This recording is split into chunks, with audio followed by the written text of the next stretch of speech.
tissues, lab requisition form, clean gloves, contact gown, mask, mask with eye protection.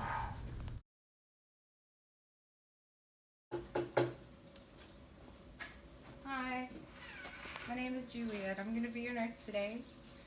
Can I get your name and date of birth? All right, this is Callie Harris, and her birthday is 12/25/1959.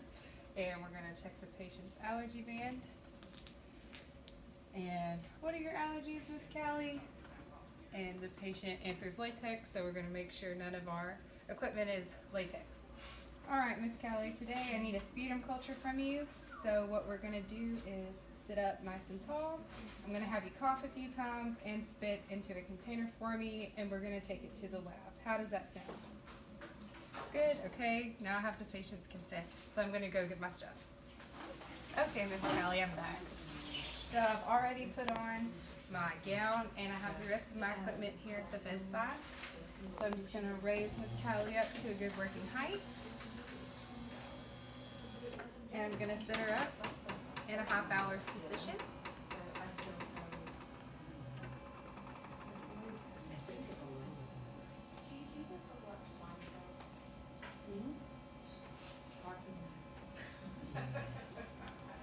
Alright, we're nice and tall. So before starting this procedure, you can have the patient have a glass of water to kind of clean out their mouth and help loosen up the secretions if they're having too hard of a time. I'm going to lay it across her chest.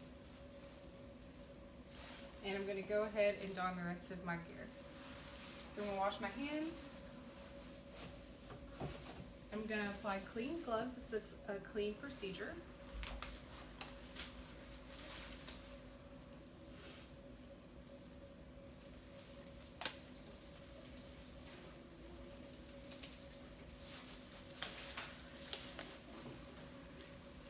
And a mask, and you can also have eyewear. If you don't have glasses, you can wear goggles, or you could also wear a mask with a face shield. Other things that you're going to need is the specimen container. Make sure that's once it's open, the patient doesn't touch inside of the container, and you don't touch inside of the container because we're looking for bacteria, and you don't want to get any bad results, any wrong results. We have our lab requisition form. We also have our biohazard bag that we're going to put our specimen in. And we have tissues over here for the patient.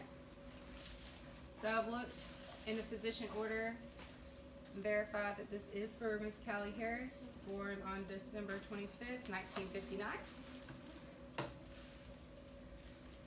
I'm going to put on my mask.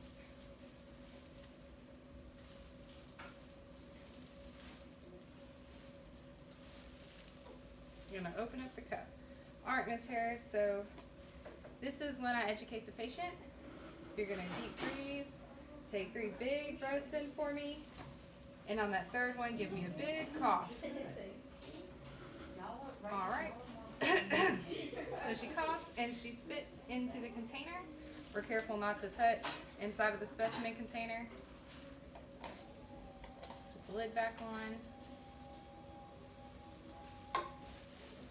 Care for your patient, make sure they're nice and clean. Now, if the patient had come back from a surgery and we needed to splint an incision, she could hold a pillow and she could do it that way to reduce the pain. And the procedure's over, so lower her back down, make sure she's safe, and then we'll send it off to the lab.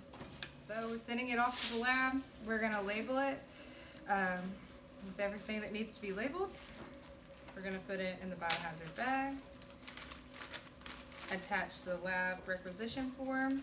We need to make sure this gets down to the lab as soon as possible. So if you're not taking it down, make sure that the assistant takes it down quickly and doesn't wait because bacteria can grow really fast.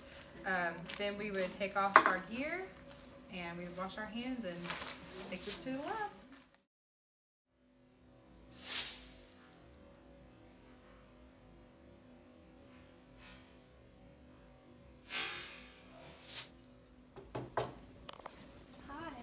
Macy, and I'm going to be your nurse today. Before we begin, can I just get you to say your name and date of birth for me, please? Okay, Callie Harris, 12/25/1959, and I see you have some allergies. What are you allergic to?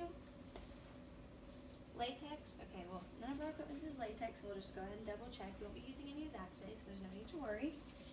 Okay, so what I'm going to do today is I'm going to be performing some suctioning through your endotracheal tube, just if you aren't able to produce some sputum, and we're just going to go ahead and test it, and we're going to send it to the lab. Does that sound okay? Okay, well, do you have any questions before I begin? No? Well, I'm going to go gather my equipment, and I'll be right back. Now I am. Okay, I went ahead and put the bed up to a comfortable working height, and I've also put it in high Fowlers. This is the positioning we need the patient in for suctioning. I have put on one clean glove so that I can touch the patient, and I can touch the outside of this catheter, and I have put on my sterile glove so that I can take off the plastic, and I will be able to touch the catheter on the inside because it will be inserted into the patient. I've set up a towel so that if there is anything that gets on the patient, it is on the towel. We've set up the suction. It's low intermittent suctioning. And I'll just go ahead and show this to the patient. Okay, Ms. Harris, this is the catheter that we're going to be using to apply some suction. I'll go ahead and make sure that I lubricate it. And with my sterile hand, I will insert it. Okay. And we will make sure that we are applying suctioning for no more than 5 to 10 seconds. Following standard procedure, you'll send the specimen to the lab in a sputum trap instead of in a specimen container.